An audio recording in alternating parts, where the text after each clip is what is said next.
বৃহস্পতিবার দিন সেখানে বিকাশ ভবন অভিযান, চাকরি হারাদিরা সেই বিকাশ ভবন অভিযান একেবারে তুলকালাম পরিস্থিতির সৃষ্টি হয়। আর এবার আন্দোলনকারীদের নোটিশ দেওয়া হলো পুলিশের তরফে।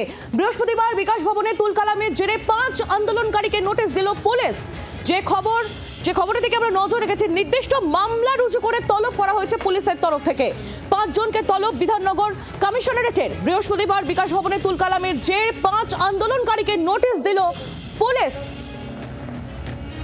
নির্দিষ্ট মামলা রুজু করে তলব করা হয়েছে পুলিশের তরফ থেকে। 5 জনকে তলব বিধাননগর কমিশনারেটের। এর আগে আপনারা জানেন পুলিশের তরফ থেকে বলাই হয় যে যারা এই অপ্রিয় কাণ্ড ঘটিয়েছেন বা যারা সেদিনকে বিশৃঙ্খলায় যুক্ত ছিলেন আন্দোলনকারীদের মধ্যে, তাদেরকে চিহ্নিত করার কাজ চলছে।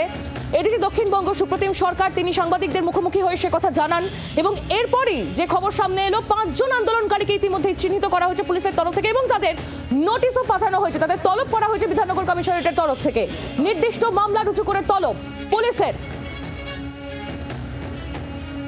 বৃহস্পতিবার বিকাশ ভবনে তুলকালাম কাণ্ড, পুলিশ এবং আন্দোলনকারীদের কার্যত খণ্ডযুদ্ধ বেঁধে যায় এবং সেই ঘটনায় আন্দোলনকারীদের তরফ থেকে দাবি করা হয় যে প্রায় 40 জন আহত হয়েছেন এবং পরে পুলিশের তরফ থেকেও সাংবাদিক বৈঠক করে জানানো হয় যে একাধিক পুলিশ, প্রায় 19 জন পুলিশ আহত হয়েছেন এবং সেই ঘটনার পর পুলিশের তরফ থেকে একেবারে হুঁশিয়ারি দেওয়া হয়েছিল যে যারা এই বিশৃঙ্খলায় যুক্ত তাদেরকে চিহ্নিত করার কাজ ইতিমধ্যেই শুরু হয়েছে। আর ইতিমধ্যেই আমরা যে খবর পাচ্ছি 5 জনকে তলব করলো বিধাননগর কমিশনের। সরাসরি চলে যাবো রনয় তিওয়ারি, আমাদের প্রতিনিধি রয়েছেন আমাদের সঙ্গে সরাসরি। রনয় থেকে আরো আপডেট নিয়ে নেবো। রনয়, কি খবর পাওয়া যাচ্ছে? ইতিমধ্যেই 5 জন আন্দোলনকারীকে নোটিশ দিল পুলিশ। আন্দোলনকারীরা তারা কি বলছেন?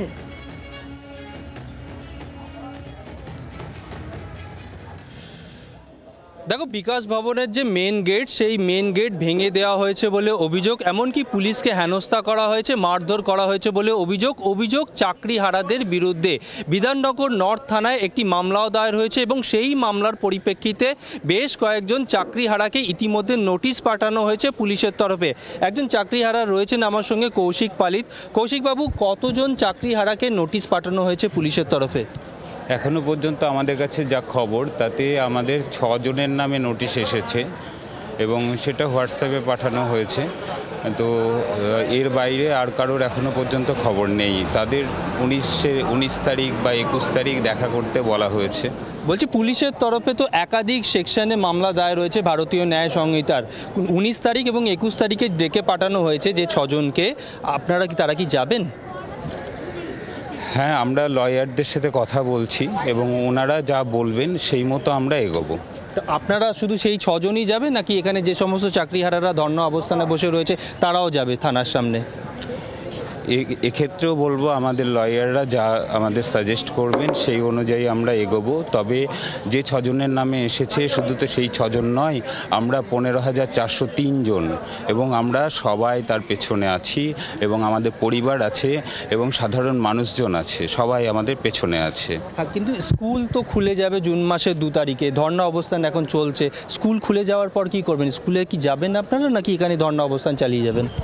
দেখুন, সুপ্রিম কোর্ট আমাদের 31শে ডিসেম্বর পর্যন্ত স্কুলে যেতে বলেছে এবং সেটা একদমই স্কুলের স্বার্থে, ছাত্রছাত্রীর স্বার্থে, এবং আমরা অবশ্যই ছাত্রছাত্রীর স্বার্থে স্কুলে যাব।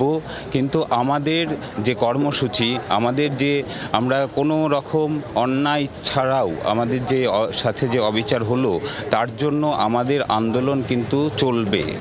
আন্দোলন চলবে এবং একই সঙ্গে যে 6 জনকে ডেকে পাঠানো হয়েছে সেখানে তারা যাবেন এবং একই সঙ্গে আইনজীবীদের সঙ্গেও পরামর্শ নেবেন এবং একই সঙ্গে বিধাননগর পুলিশ কর্তারা রয়েছে এখনো পর্যন্ত। আমি তোমাকে যদি আরও একবার ছবিটা দেখাই, তুমি দেখতে পাচ্ছ বিকাশ ভবনের গেটের সামনে পুলিশ কর্তারা এখানে রয়েছেন, অর্থাৎ ভেতরে যাতে কেউ প্রবেশ না করতে পারে এবং যে বিশৃঙ্খলা সৃষ্টি হয়েছিল সেই বিশৃঙ্খলা যাতে আবারও নতুন করে না ছড়ায় সেই দিকে যেরকম নজর রয়েছে পুলিশের, তেমনি এই ঘটনার সঙ্গে কারা কারা যুক্ত, সেদিন কারা এই দরজা ভেঙেছিল অর্থাৎ এই মেন গেট ভেঙেছিল এবং পুলিশ বেশ কিছু পুলিশকর্মী জখম হয়েছিলেন, কাদের দ্বারা জখম হয়েছিলেন সেই সমস্ত চাকরিহারাদের চিহ্নিত করা হচ্ছে এবং একই সঙ্গে বিধাননগর নর্থ থানার পুলিশের তরফে 6 জনকে এখনো পর্যন্ত ডাকা হয়েছে। ভারতীয় ন্যায় সংহিতার একাধিক ধারায় মামলা দায়ের হয়েছে তাদের বিরুদ্ধে। তবে পুলিশ সূত্রে জানা যাচ্ছে যে এই সংখ্যাটা আরও বাড়বে, অর্থাৎ পুলিশ মনে করছে শুধু 6 জন নয়, আরও অনেকজন চাকরিহারা এই ঘটনার সঙ্গে যুক্ত এবং অপরদিকে চাকরিহারারাও কিন্তু আইনি পরামর্শ নিচ্ছে।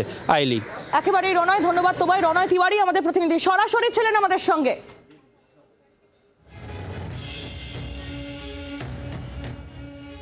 পুলিশ তারা নির্মম অত্যাচার করেছিল, পাশবিক অত্যাচার করেছিল বলেই শুয়ে পড়তে হয়েছিল, শুয়ে শুয়ে পেটানো হয়েছিল।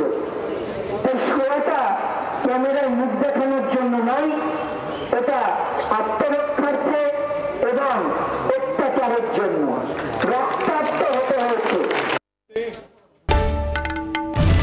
বাংলার আওয়াজ, বাঙালির আবেগ, জি 24 ঘন্টা।